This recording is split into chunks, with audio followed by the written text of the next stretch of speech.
येतील जातील संकटेही सोडू नको तू साथरा, एकजुटीनं लढूया सारे घेऊन हाती हातरा. नदी पेटली उरी देवत ठेवू मातर, स्वाभिमानी लढवय्या ही शेतकऱ्याची जात होई.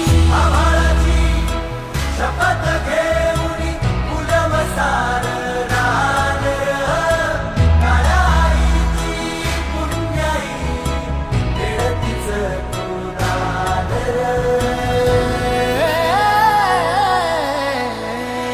पडू दे ठिणगी लागू दे बनवा, आई चरून फेड तू अंधार भेद